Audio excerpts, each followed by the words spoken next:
నమస్కారం. వార్తా విశ్లేషణ కార్యక్రమం లైవ్ షోకి స్వాగతం. ముందుగా ఈరోజు విశ్లేషణ. సాక్షి పథకాలను అడ్డుకున్నా గెలుపును ఆపలేరు.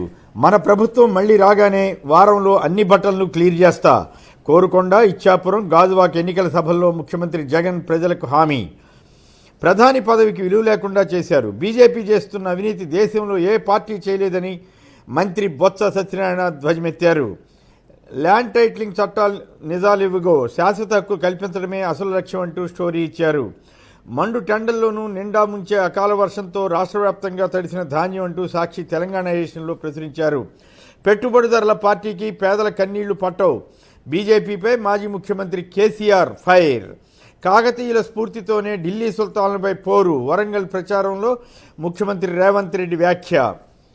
ఈనాడు ఆంధ్రప్రదేశ్ యథాప్రకారం మొత్తం విషపూరితమైన వార్తలతోటి, దానికి తోడు చంద్రబాబు నాయుడు, మాజీ ముఖ్యమంత్రి చంద్రబాబు నాయుడు ఇంటర్వ్యూతోటి పేజీల కొద్దీ పరిచేశారు. ఈ బందోబస్తు బహుపరాకంటూ బందోబస్తుని ఎలా చేయాలో వీళ్ళే పోలీసులకు చెప్పేస్తున్నారు. వీళ్ళ కోరుకున్న విధంగా బందోబస్తు ఉండాలని చెబుతున్నారు. ఇక తెలంగాణ దేశంలో మియాపూర్లో అత్యధికంగా 13.3 సెంటీమీటర్ల వర్షపాతం నమోదైంది. అలాగే వేములవాడ, వరంగల్లో నేడు ప్రధాని మోడీ సభలు జరగబోతున్నాయి. మూడో దశలో 64.58% పోలింగ్. బెంగాల్ మినహా అంతటా ప్రశాంతం.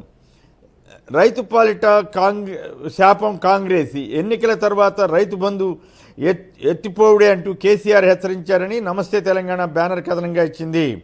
మనం కాడి పారిశ్రమ, తెలంగాణ కాంగ్రెస్లో అంతర్మదనం అంటూ మరో స్టోరీ ఇచ్చారు. గుజరాత్ టీంను డకౌట్ చేద్దామని రేవంత్ రెడ్డి వ్యాఖ్యానించారు. తెలంగాణపై ఫుల్ ఫోకస్. ప్రచారంలో బీజేపీ, కాంగ్రెస్ స్పీడ్ పెంచాయి. రైతులెత్తిన వడగళ్లు, తెలంగాణలో వర్షబీభత్వం అంటూ ఆంధ్రప్రభ కథనాన్ని ఇచ్చింది. ఇక ఆంధ్రప్రభ ఏపీ ఎడిషన్లో స్టీల్ ప్లాంట్ అమ్మకాన్ని నేనే ఆపా. కూటమికి ఓటేశారంటే విశాఖ స్టీల్ ప్లాంట్ ప్రైవేటీకరణ ఆపలేం. ప్రైవేటీకరణకు ఒప్పుకున్నట్లే అని ముఖ్యమంత్రి జగన్మోహన్ రెడ్డి గాజువాక సభలో వ్యాఖ్యానించారు. మీ ఓట్ల దెబ్బతో ఢిల్లీ పీఠం కదలాలని కూడా జగన్ పిలిపివ్వటం విశేషం. రైట్. ఇక అలాగే ప్రజాశక్తిలో కూడా ల్యాండ్ టైటిలింగ్ యాక్ట్ను రద్దు చేయిస్తానని మోడీతో చెప్పిస్తారా అని మాజీ మంత్రి వడ్డే శోభనాద్రీశ్వరరావు సవాల్ విసిరారు.